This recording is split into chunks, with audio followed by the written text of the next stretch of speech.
imaging that is required to set up the questions you need to ask so as to set up the appropriate treatment.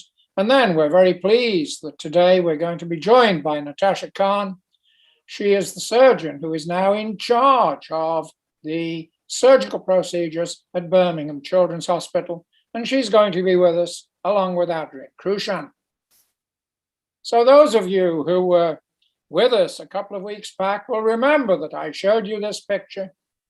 It's the first example we know of a heart with congenitally corrected transposition. You will remember that it was prepared by the Baron von Rokitansky, the doyen of cardiac pathologists of the 19th century.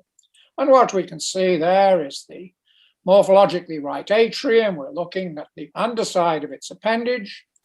We can see that it's communicating through a morphologically mitral valve that has no connections to the ventricular septum. So that tells us that the morphologically left ventricle in this heart with usual atrial arrangement is right-sided, and it's giving rise to the pulmonary trunk. And there on the other side, we see the underside of the morphologically left atrium.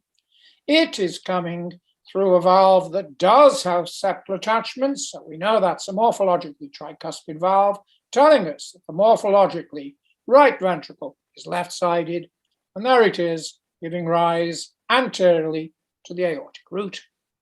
So what we are talking about today is the combination of discordant connections at both junctions.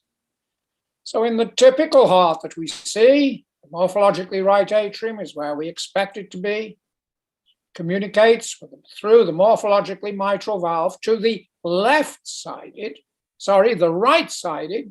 morphologically left ventricle, which then gives rise to the pulmonary trunk. So the blood is going the correct way round.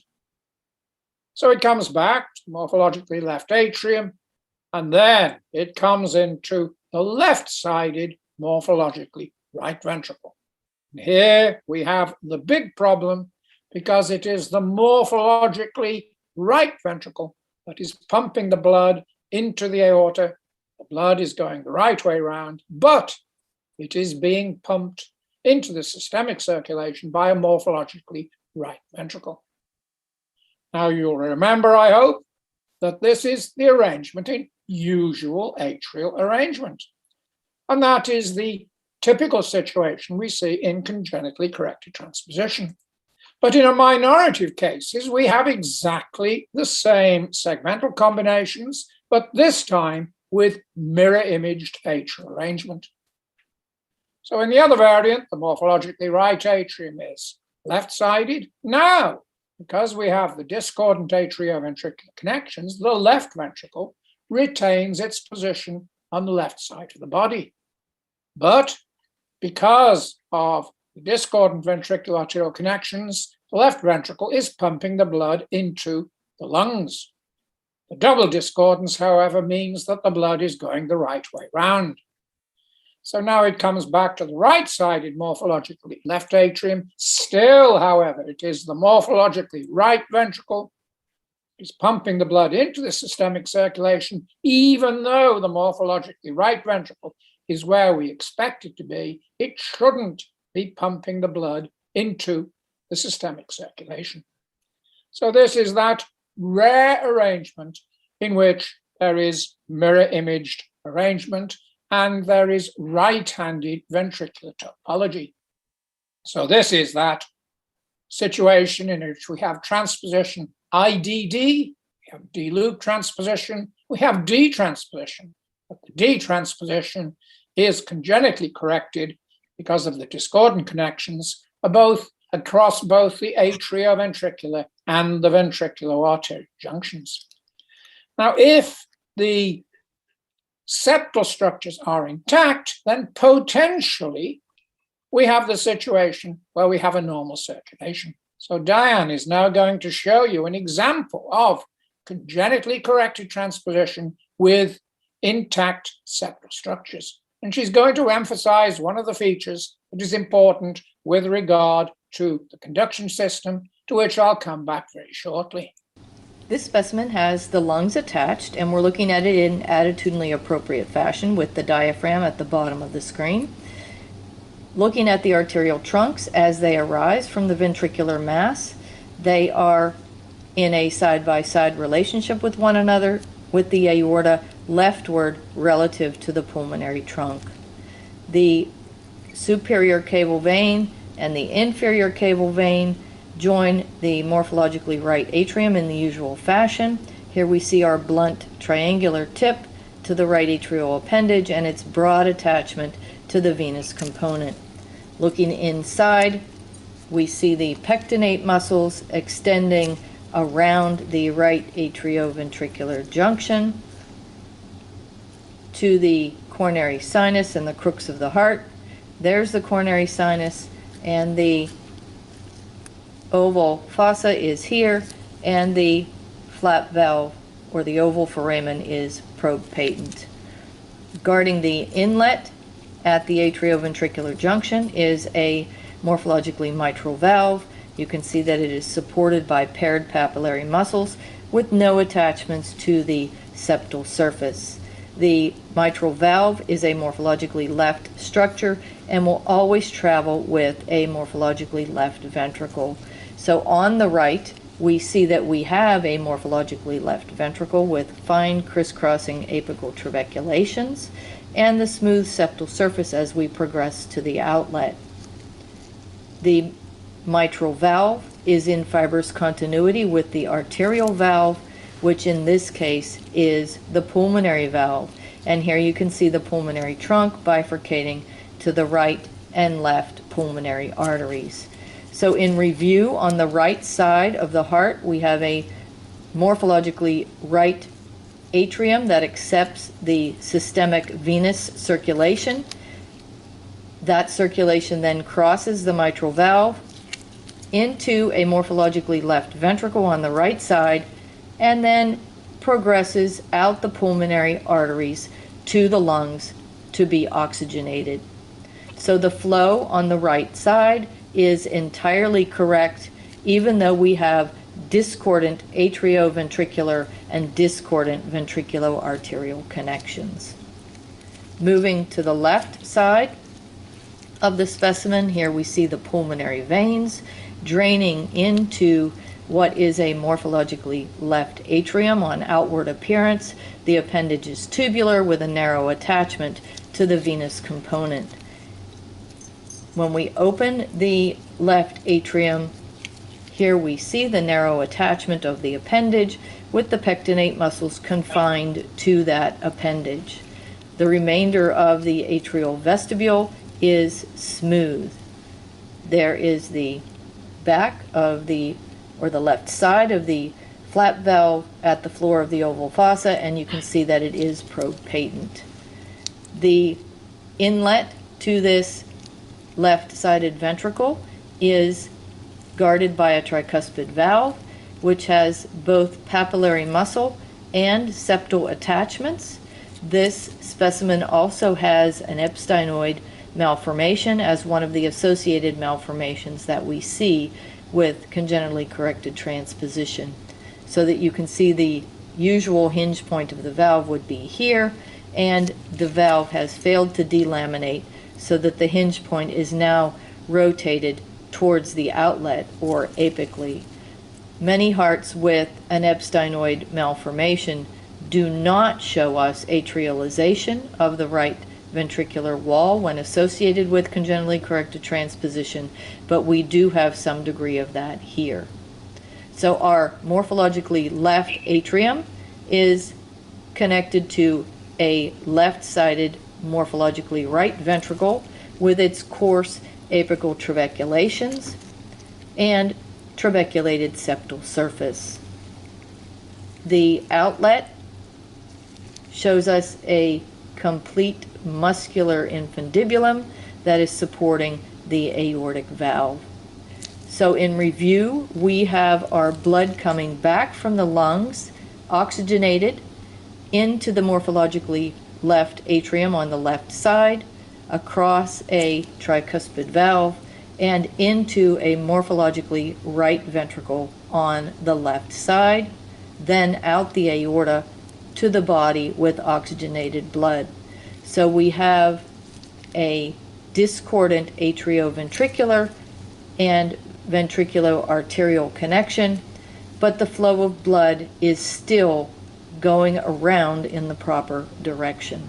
We should also mention that this left-sided morphologically right ventricle shows us left-hand ventricular topology, where only the palm of my left hand can be placed on the septal surface with my thumb in the inlet and my fingers in the outlet.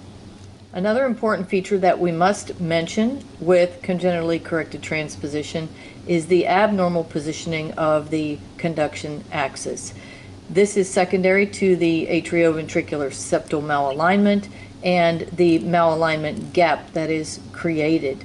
The conduction axis will now be located where the ventricular myocardium joins the atrial myocardium, so that the conduction tissue will run in anterior superior position relative to the pulmonary valve until it reaches the interventricular septum. Here we're looking at a left-sided morphologically right ventricle in a patient that had congenitally corrected transposition. And I just wanted to show you yet another one of the so-called Achilles heels that we can see with these defects, or associated defects, I should say. This specimen has a ventricular septal defect that extends from the inlet component to the outlet, so that this is a confluent ventricular septal defect, and there is straddling and overriding of the tricuspid valve. So with the different degrees that you can have with straddling and overriding of the tricuspid valve, you'll also have different degrees of hypoplasia of this left-sided morphologically right ventricle. And remember, this morphologically right ventricle is pumping to the systemic circulation. So that with a greater degree of straddling and overriding, this right ventricle, particularly the apical component, can become increasingly hypoplastic. So yet just another one of the complications that we can see in these patients with congenitally corrected transposition and associated. Now we know that very rarely this combination can indeed sustain the lifetime for the normal span. And we know that individuals are diagnosed in their 9th decade with congenitally corrected transposition. And here is an example I found recently published in the literature. This is the image that has been prepared to show you the left side of the heart. There you see the left atrium connecting to the morphologically right ventricle that is supporting the aorta. So, on occasions, congenitally corrected transposition can indeed sustain a normal lifetime. But survival to the 9th decade, as you are all well aware, is very much the exception rather than the rule, even when we have intact septal structures. And in one of the most important collective studies, which put together, as you see, over 180 patients from 19 institutions, of these patients, nearly a third had no associated lesions. But despite that, 1/4 were already in congestive heart failure at the age of 45. And of those that had associated lesions, 2/3 were presenting by the age of 45 with congestive heart failure. And this is the very important series that was collected together by Tom Graham from the University of Nashville. So this is the problem. Despite the fact we have congenitally correction of the transposition, the heart is full of potential problems.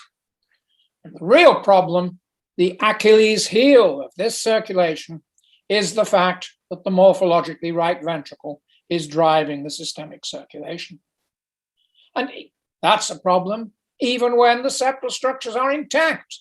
But the situation is made much worse by the trilogy of associated malformations. We're going to be discussing these today: the ventricular septal defect, pulmonary stenosis, and of particular importance, lesions of the morphologically tricuspid valve. Norman is going to be telling you how you diagnose these problems. There is then the added problem of conduction difficulties. So this is the initial specimen that we saw, and it has an intact ventricular septum. We're looking at the left-sided morphologically right ventricle, and we all know that one of the problems with congenitally corrected transposition is that the right ventricle was not designed to pump to the systemic circulation. Its shape is roughly banana-like, and it is quite a different shape from that of the morphologically left ventricle. These issues with the right ventricle pumping to the systemic circulation can be made worse when there are coexisting tricuspid valve malformations.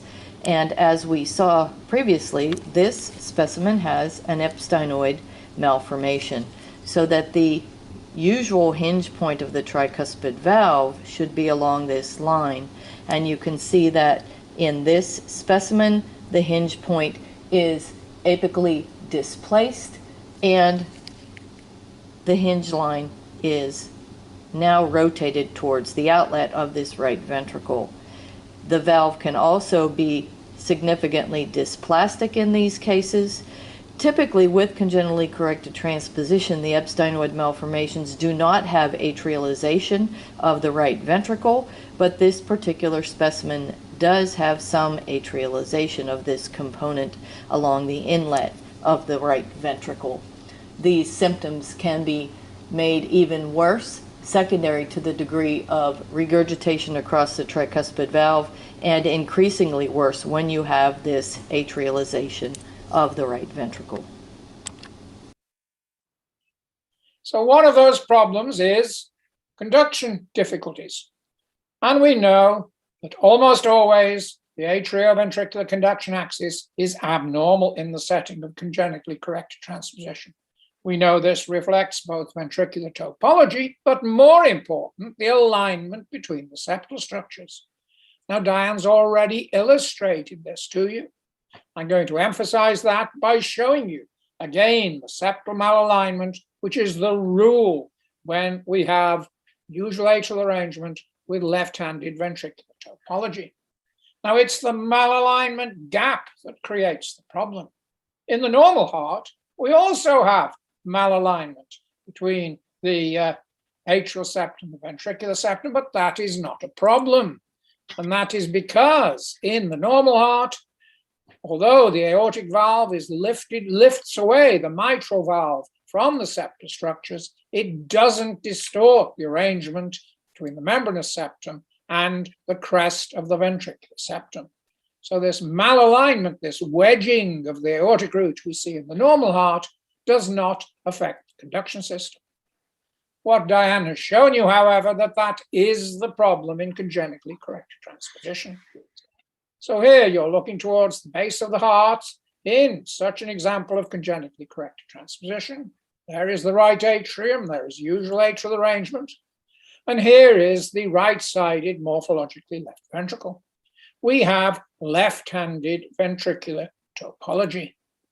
There is the pulmonary root, and it is deeply wedged between the mitral valve and the septum. And now it is the malalignment gap that produces the problems with the conduction system. Because of the malalignment gap, the atrioventricular conduction axis that is carried on the crest of the muscular ventricular septum can now no longer make connections with the regular atrioventricular node at the apex of the triangle of Koch. So instead, it takes its origin from an anomalous anterior atrioventricular node that is formed at the base of the mouth of the right atrial appendage. And there is then a long, non-branching atrioventricular bundle.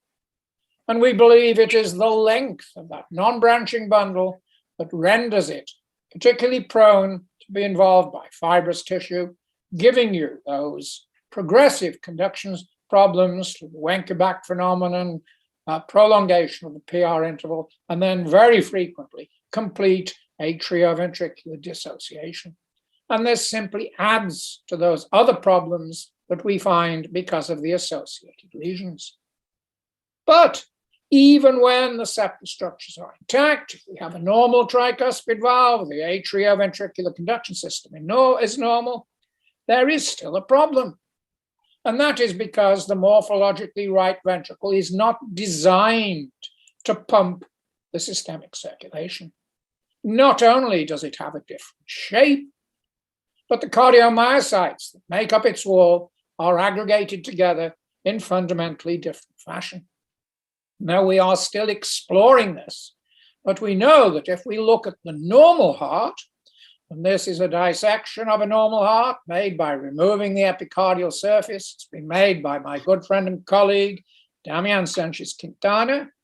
You see at this stage, he has simply removed the epicardium, which lines the surface of the ventricular mass, but he has continued his dissection to produce this arrangement in which he has separated the morphologically right ventricle from the morphologically left ventricle. And then what you see in the morphologically left ventricle is these circular aggregates of cardiomyocytes that are the driving force for the systemic circulation. And these are the aggregates that von Krehl, the German anatomist, a long time ago now, christened the Triebwerkzeug, the driving force for the systemic circulation. And they are found in the morphologically left ventricle. We can see them beautifully in this diffusion tensor magnetic resonance imaging. This has been prepared by my other good friend and colleague, Peter Agger from the University of Aarhus. And what you see where the diffusion tensor picks out the aggregates, the cardiomyocytes, is that the right ventricle is bilayered. It has endocardial and epicardial aggregates that face one another, but the normal left ventricle is trilaminar. It has the spiraling epicardial and endocardial aggregates, but in addition, it has the circumferential aggregates, which von Krehl called the Triebwerkzeug, the driving force. And these are lacking, we believe, in the morphologically left ventricle, even in the setting of congenitally corrected transposition. So that is another of the problems that we are faced with. The right ventricle is not designed to pump the systemic circulation. So the morphological arrangement is not set up so that the heart can pump the systemic circulation for a full lifetime. And even with intact septal structures, the situation is typically made worse by problems with the tricuspid valve. So these are the morphological problems. But then over and above that, we have the associated lesions creating still further problems. So this is what we are now going to discuss. Alan is going to emphasize the problems faced. Norman is going to discuss how you can image them. And then Natasha is telling us how she, as a surgeon, can potentially treat them.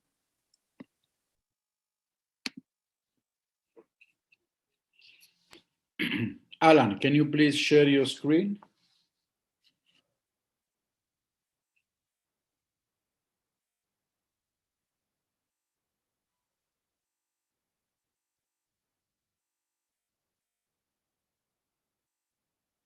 Perfect. So you can open your microphone.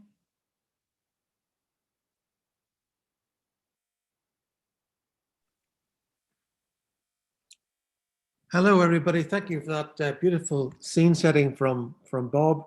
I just want to put together some thoughts regarding the issues facing the pediatric cardiologist with this challenging problem, CCTGA. This is a quotation from a review by T.K. Kumar in 2020, and in it he says, "It, that is CCTGA, is a unique congenital heart lesion in the sense that despite anatomical aberrations in the form of atrioventricular and ventricular arterial discordance, there can physiologically be normal circulation without any mixing or shunting of blood."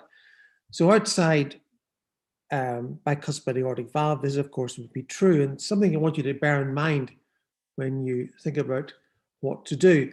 So what are the issues that we face? Well, first of all, is the occurrence of the lesion, presentation and diagnosis, understanding what's going on, and decision-making, how to proceed. And I want to particularly talk about occurrence, something about presentation, what's going on. You've seen that already from Bob and Diane. And lastly, a little bit in decision-making and how to proceed for the individual patient. So occurrence, first of all, this is a rare lesion. It's estimated to occur in 1 in 25,000 live births. And that means between 0.5 and 1% of all congenital heart disease. And is this, for example, an underestimate? Are there patients out there, people out there, totally unaware of this condition, running around playing football, climbing mountains with excellent exercise tolerance? I very much doubt that. Most medium-sized centres with around 300 pump cases a year would see about 1 or 2 cases in each year, which means that it's difficult for units to establish enough experience in the lesion.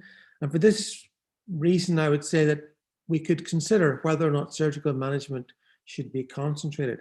You've seen this picture already. This is the case that Bob showed just a minute ago. This is an 88-year-old man in Japan who was found to have congenitally corrected transposition after presenting with heart failure. And he has got RV to aortic connection. He's got a sub-aortic infundibulum, and there is discontinuity between the aortic and tricuspid valves. His ECG interestingly shows complete heart block, but does not show the usual pathognomonic features of corrected transposition. I think very much that this is the exception rather than the rule. I could see 2 other cases of patients presenting late in life, but I think this is most unusual. This is the ECG, characteristic ECG of CCTGA, a patient in sinus rhythm. And you can see that you've got deep Q waves in V1 and loss of septal Q waves in V5 and V6. And this is because septal activation is going from the right to the left side, as opposed to what happens in the normal heart. And there's a cartoon from Yen Ho, which shows the anterior side of the node when you've got cytosolitis, as opposed to the usual site of the node when you've got mirror image arrangement, as Bob has said. So presentation, first of all, it can be picked up antenatally. It may present in infancy due to pulmonary stenosis or atresia. It may present in heart failure due to in infancy due to shunting. And of course, in later life, due to systemic ventricular failure and tricuspid regurgitation. Complete heart block can happen at any age, including infancy, and in combination with the above features, as you've heard. And the annual risk is around 2% per annum. I make no apologies for mentioning this study again. This is an excellent study from 2000, many centers involved, of the long-term outcomes for CTTGA. It was 182 patients. Congestive heart failure was common in those with or without associated lesions.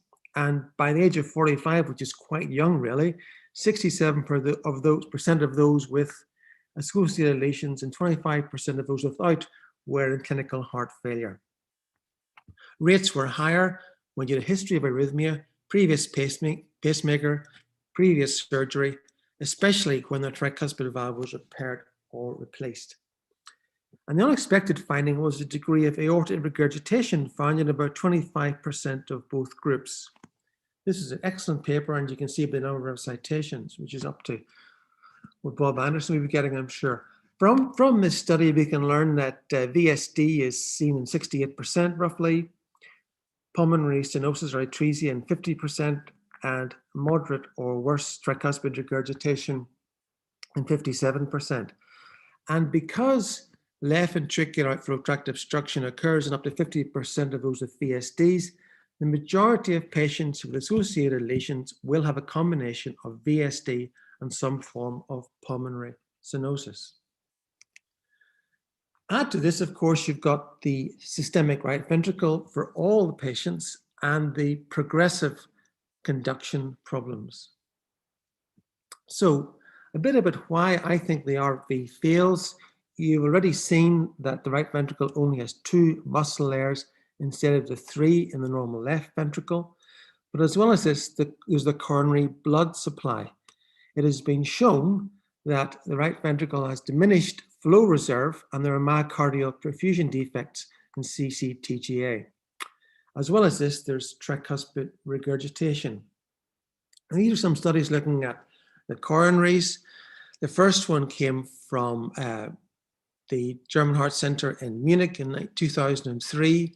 And what they did was they looked at PET scans with adenosine challenge in patients with corrected transposition, both with and without associated lesions, and a normal matched controls. And they clearly found, as the arrows point, that when you give adenosine challenge, you get a good response in the control group, but not much of a response in comparison in the CCTGA groups, as well as this coronary flow reserve is diminished. On the right, there's an older study from Tim Horning in Australia. This was 5 patients given technetium-99 scans on treadmills. It's interesting, the youngest patient was only 3.5 years of age, but did manage very well on the treadmill, and they showed both reversible and fixed defects in the systemic ventricles. So we know, of course, that the morphological right ventricle is supplied by the right coronary artery. And from animal studies, there appears to be no vascular proliferative response to RV hypertrophy. This is a picture from Tim Horning's paper. It's not a very good quality image, I'm afraid, but it does show rather skimpy blood supply to the right ventricle, as well as the hypertrophy in the right side panel. Now, chicken and egg, the RV and tricuspid regurgitation. Not all patients have epsteinoid malformation, but quite a few of these tricuspid valves do fail. And this study was looking at banding, as well as looking at creation of a conduit in patients with corrected transposition. And it showed that with banding, the geometry of the banding the left ventricle, the geometry changed and the degree of tricuspid regurgitation became worse. Similarly, whenever conduits were placed and the left ventricle was decompressed, as it were, the pressure load was taken off, then the regurgitation of the tricuspid valve tended to worsen a little bit. So that's basically setting the scene. We can see that the right ventricle is not designed to cope with the systemic circulation. And decision-making, of course, used to be easy because all there really was physiological repair. And that was addressing the associated problems, in other words, restoring the normal direction of blood flow and, when needed, pace for complete heart block. But the results weren't great. The 10-year survival is between 68 and 88%. And as well as this, the early mortality was around 2 to 5%. So it wasn't a great operation. But then, with great excitement, Al-Bawi in Chicago and colleagues reported the combination of atrial switch and Rastelli to restore the left ventricle as a systemic ventricle. And this was a very exciting step forward. From this, of course, you had further groups in Japan, EMI, who gave his name to the procedure to some extent, Roger Mee in Australia, and the Birmingham group, you'll hear from them in a moment, reported very good early and medium-term results with a double switch procedure. So of course it was a big operation, but the feeling was perhaps there was short-term pain versus long-term gain. So was the problem solved? Well, perhaps not. This is a study from Shinoka. Here's his photograph here, actually very honest gentleman, of 189 patients over a long period of time at Tokyo Women's University Hospital. And of course, this straddled the time periods of physiological and anatomical repair.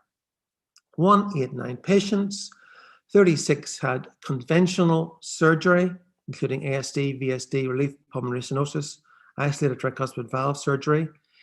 31 had a conventional Rastelli tunneling the RV to the aorta, 15 had double switch, 69 had switch plus atrial switch plus Rastelli, and 38 in whom it was not possible to repair had Fontan.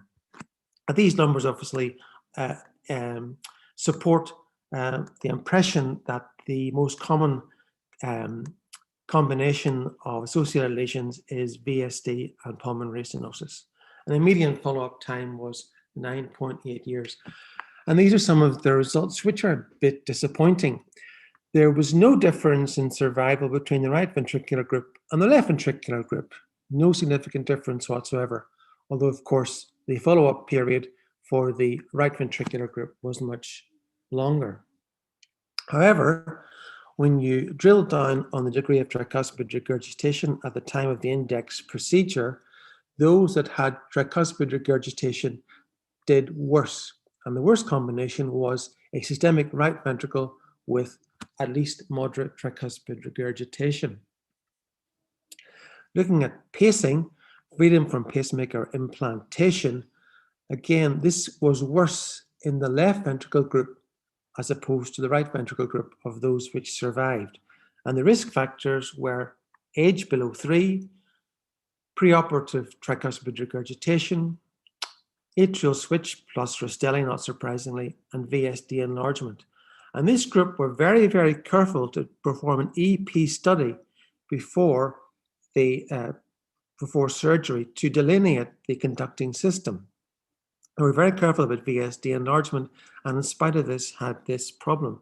And it's also worth saying that they found that the conducting system did not always follow the rules, which Professor Anderson has outlined. Here's some more food for thought. This was a paper 10 years later, in 2017.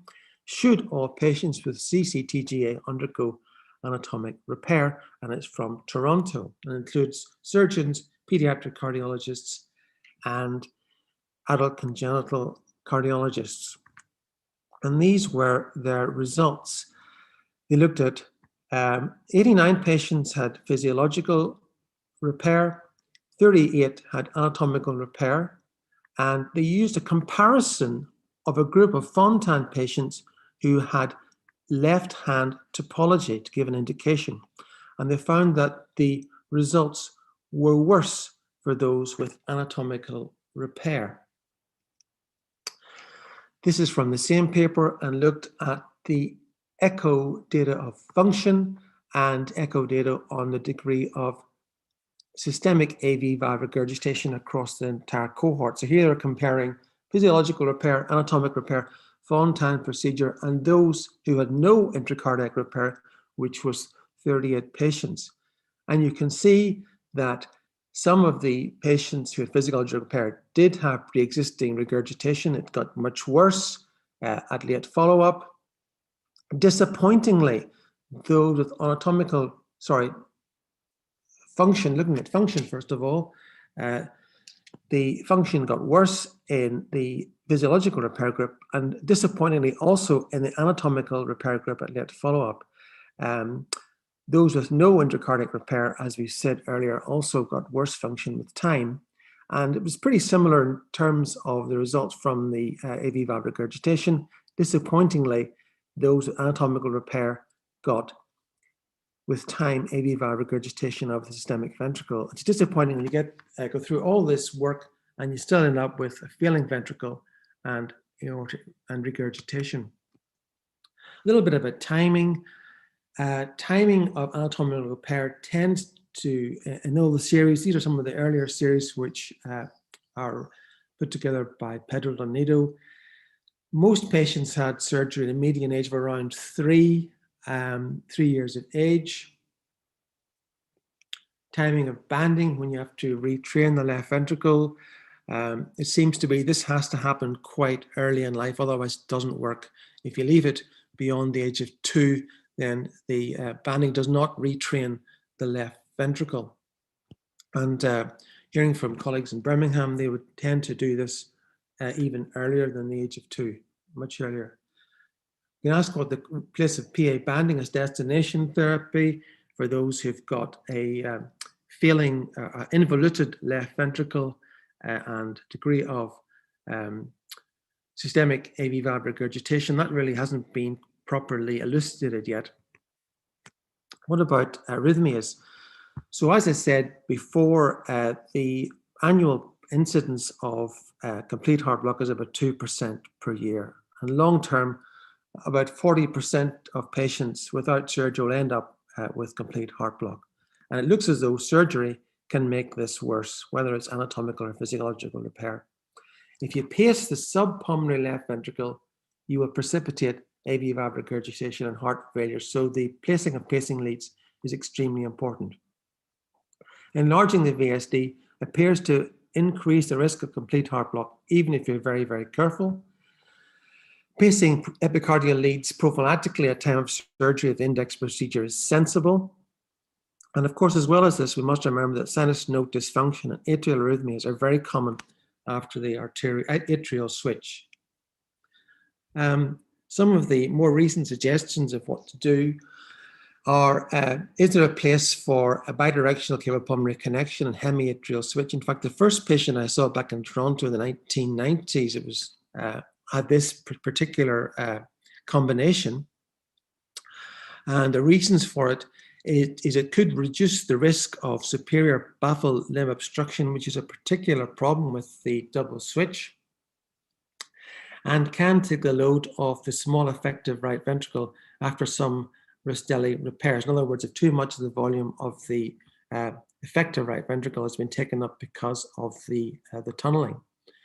However, it does chronically increase the SVC pressure and therefore the risk of veno-venous collaterals in the longer term. It makes transvenous pacing difficult. And personally, I'm not a big fan of 1.5 ventricle repairs. I think that patients often feel uncomfortable neck pulsations during exercise because of this physiology. It's not a great option. People have also talked about doing the DKS more recently. This may help to avoid enlarging smaller VSDs before the atrial switch and Rastelli. You then place, of course, a conduit between the right ventricle, so the right ventricle and the pulmonary artery.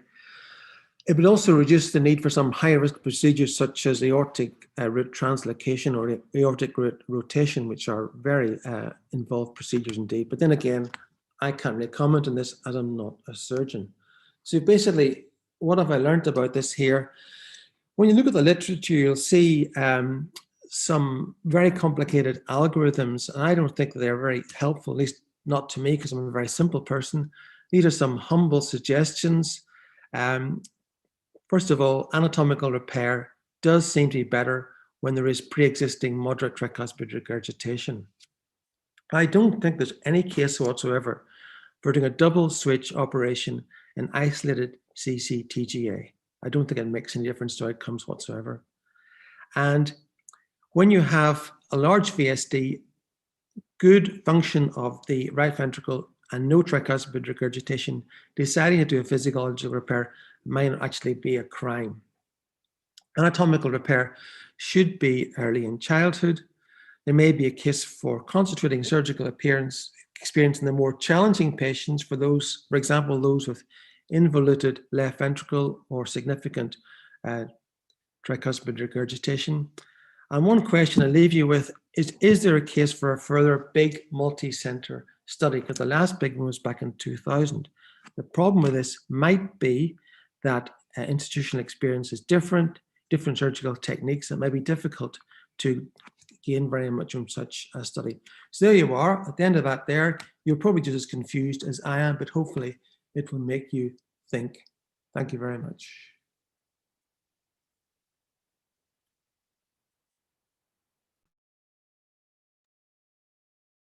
What about the recording? Okay. Well, thank you very much to the Congenital Heart Academy for allowing me to make this presentation with Professor Anderson and Diane Spicer and the rest of the crew. I'm going to be, as Dr. Anderson has charged me, to talk about the vulnerable right ventricle in congenitally corrected transposition. As the slide has shown you, this app is available at md1world.com. The one is missing here once again. And Congenital Heart Academy. So here, MD1 World with www.md1world.com, and also on Congenital Heart Academy, a more complete version of this is available to the readers and viewers. Now, I'll begin first by showing you how echocardiographic images are obtained. This is the subcostal coronal image over here on a specimen of Professor Anderson and Dr. Spicer, showing the congenitally corrected transposition with the morphological right ventricle continuing into the aorta and the morphologically left ventricle continuing into the pulmonary trunk. And the echocardiogram on the right shows the same labels with motion. And in order to allow people who are looking at this on their phones to see it more completely, we're zooming in on this. So here we see the ventricular atrioventricular discordance and the ventricular arterial discordance as well. And here is the right ventricle connected to the aorta. So this is very easy to see from the subcostal view. Here is a CT scan of Dr. Lavacek to show what happens when the right ventricle gets enlarged. And when the right ventricle gets enlarged, as you can see on the CT and the echocardiogram, the position of the ventricles changes a little so that the right ventricle is anterior and superior and the left ventricle posterior and inferior. Here we're looking at the atrioventricular connection between the left atrium and the right ventricle. And you can see already in this patient with an enlarged ventricle that the tricuspid valve is insufficient.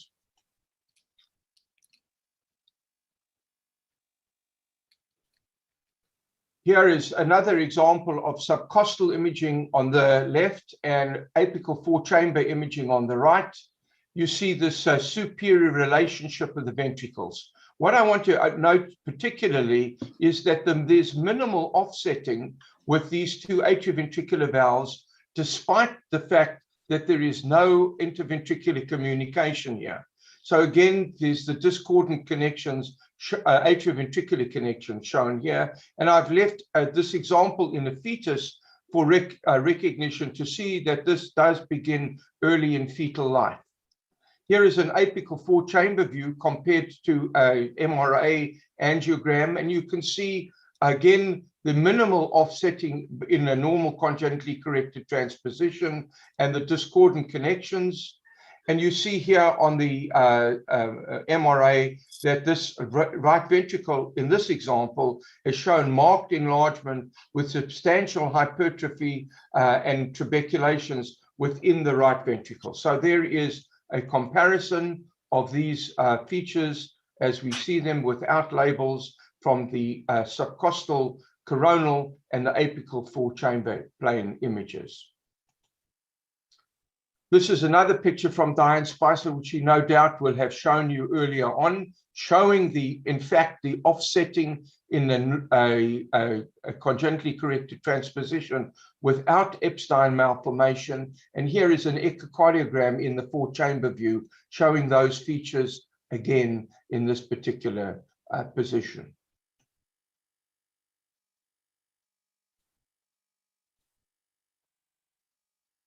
I will zoom in on all of these so that you can see them more clearly on your screen, even if you're looking at this on a cell phone. Now, the next issue in congenitally corrected transposition, which has no doubt been talked about, is the position where there is mirror image dextrocardia with transposition. In my collection, I have no patients without associated defects. And here you can see that there is an interventricular communication between the morphologically right and left ventricles. The discordance between the great vessels is again evident, with some minor subpulmonary obstruction and a narrowing within the pulmonary arterial tree. And we'll zoom in on that image so that you can appreciate that in a larger format. What I wanted to stress is that you can get deficiencies and atrioventricular valve regurgitation that occurs in congenitally corrected transposition without associated offsetting of the atrioventricular valves. associated with Epstein's malformation. And here is such an example with black and white and color compare imaging showing the fact that there is really no coaptation between the leaflets of the valve seen here, as well as a large spray of tissue going in multiple directions across the atrioventricular valve. The question that we cannot answer from this particular echocardiogram was this a dilatation of the ventricle that occurred early on, the morphologically right ventricle, with subsequent annular dilatation and then atrioventricular valve regurgitation, or indeed was this a primary abnormality with secondary ventricular dilatation, which occurs as a consequence of this particular anomaly. So we can't answer that from the basis of a single echocardiogram. And of course, the patient history, etc., would be important to define this. Also note the tremendous increase in the size of the left atrium. Here is the atrial septum with the small left, a right atrium on the right side here. Now, no doubt Diane has shown you this picture. This is the classical position of the atrioventricular junction with the displacement of the septal and the inferior leaflet down to this hinge point, related at some distance from this, the coronary sinus. And this is, of course, atrialized right ventricle. And this would be a true case of Epstein's with some hyperplasia of the proximal segment. The echocardiogram on this patient does not match that because there is no hyperplasia of the internal segment.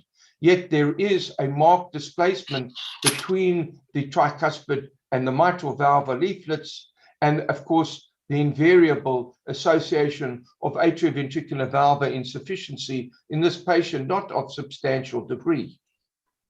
And I placed this in here to show you that you should recognize also that, that largely in Epstein's malformation, there is no hyperplasia of the proximal segment, as Diane had so beautifully just demonstrated in this example.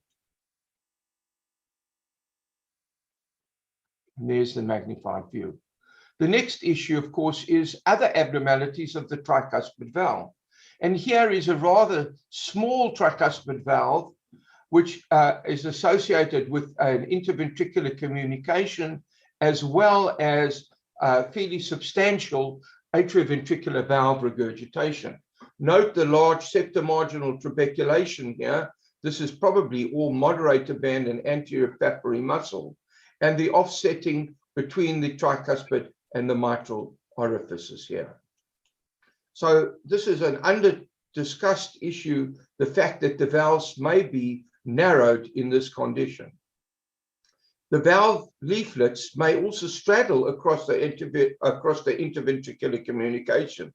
And here is a valve, a tricuspid valve, which is straddling into the left ventricle. You see that very clearly, that as the, I'll take the labels off for you.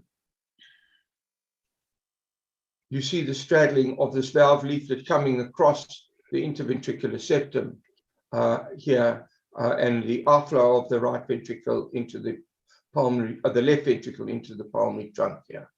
And on the right-hand side, again, you can see the minor straddle of the right atrioventricular valve, the tricuspid valve, across the ventricular septum. Now, of course, this is a spectrum, and the other end of the spectrum is the univentricular atrioventricular connection with an incomplete right ventricle. But here, as you see with these arrows, and I can stop this and place this in position for you, you can see the tricuspid valve straddling from the left ventricle attachment here into the right ventricle. The right ventricle is extremely small in this particular example, but we would give the tricuspid valve to the right ventricle in this circumstance. So the right ventricle may be small in congenitally corrected transposition, which is again another vulnerability of the ventricle in this condition. Now, of course, ventricular septal defects occur in a large proportion of these patients. And here are two such examples. I've highlighted the ventricular septal interventricular communication here in a green arrow. And I can take the arrow away for you and zoom that specimen up so that you can see the caudal attachments of the tricuspid valve to the papillary muscles within the right ventricular septal surface. Okay, there is no offsetting because the ventricular septal defect is extending into the inlet septum here. There's an enlarged coronary sinus. And here, just another example in a different patient to show you similar features. And the left ventricle is opening, but not attached to the ventricular septum. It opens across the ventricular septum only in diastole. AV septal defects occur. Here's the primary atrial septal communication and the interventricular communication below. And of course, there's dextrocardia in this patient, again with usual atrial arrangement, this being the left atrium. And here is the outlet view showing the complete atrioventricular canal, an atrioventricular valve tissue. The aorta is left-sided, and the pulmonary artery is not seen because in this patient, in addition to the AV septal defect, there was also pulmonary atresia present.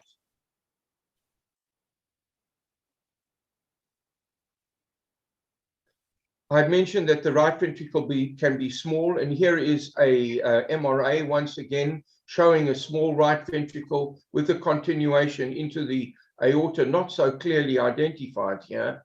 And here is the interventricular communication, and this is matched with an echocardiogram to show the same features. And on this, we can identify the right ventricle connection to the aorta, the left ventricular connection to the pulmonary artery, and interventricular communication, but not the tricuspid valve, which was present in this patient. And when you get the small right ventricle like this, if you assume the fetal flow dynamics would suggest most of the flow is going through the pulmonary trunk and then from the ductus into the descending aorta, you could expect aortic arch anomalies. And indeed, we have to recognize in this patient that there was indeed such an abnormality here with a long aortic isthmus and aortic coarctation as well on the specimen of congenitally corrected transposition, as well as on the echocardiogram, showing the head and neck arteries, the narrow infundibulum, the posterior shelf, and in fact, this postductal continuation of the ductus into the descending aorta. So this would be considered a preductal coarctation in this patient.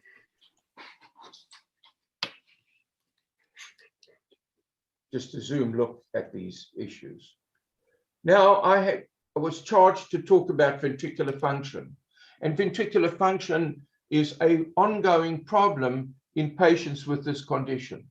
Here is a patient with congenitally corrected transposition and with a Epsteinoid displacement of the tricuspid valve into the right ventricle. But look, the left ventricle in this patient is not contracting normally. There was no evidence of pulmonary obstruction to this left ventricle in this patient. Yet, during the course of development, and you can see from the scale that this patient is now either an adolescent or an adult, that the ventricular function on the left side has been compromised, even without any surgical intervention. And here again is a patient who has had right-sided abnormalities. Note the enlargement of the left atrium, the fairly good coaptation of the tricuspid valve, and yet the right ventricle is dilated. The septum is moving with the left ventricle, so there's right ventricular dyskinesis here as part of the problem ongoing that occurs in the ventricle. And indeed, you can see from the electrocardiogram that a pacemaker has been inserted, which is spiking each one of the atrial connections with appropriate sensing.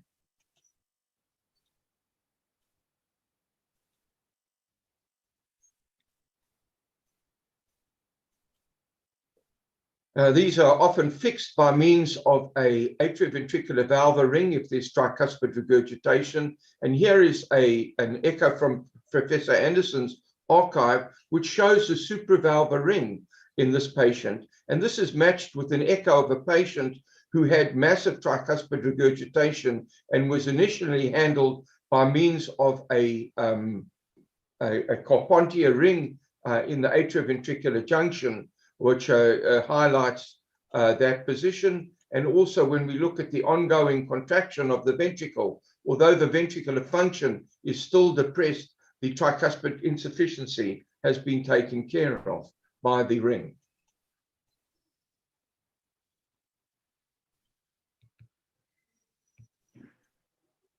Lastly, after double switch operations, cardiac function continues to remain a problem. And here is a patient who's undergone a double switch. The mustard baffle here is connecting the pulmonary venous atrium to the morphologically left ventricle, and the switch has been done. The ventricular septal defect has been closed. But if you look at the left ventricle, which was functioning well before the procedure, there's been a substantial change in the function of this ventricle, which is now functioning very poorly. There's also associated mitral insufficiency, which was not present before. And as you can see from the tricuspid regurgitation, there is an early upstream with a late, slow rise to the tricuspid insufficiency, indicating perhaps that the ventricular function, the intrinsic nature of the muscle was abnormal, and systole is very long and diastole very short, indicating the presence of diastolic dysfunction as well as systolic dysfunction in this patient. So that's all I have to say in my 15-minute allotment. I want to thank you all very much for your attention, and back to the moderators.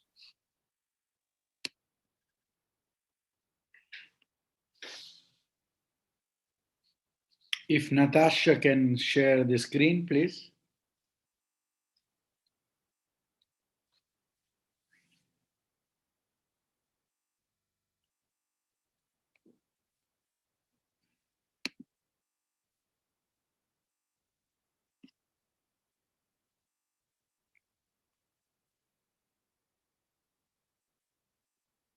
Thank you very much. If you open your microphone, please.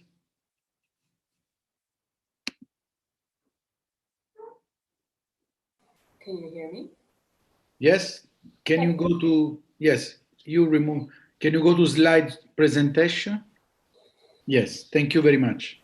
Thank you.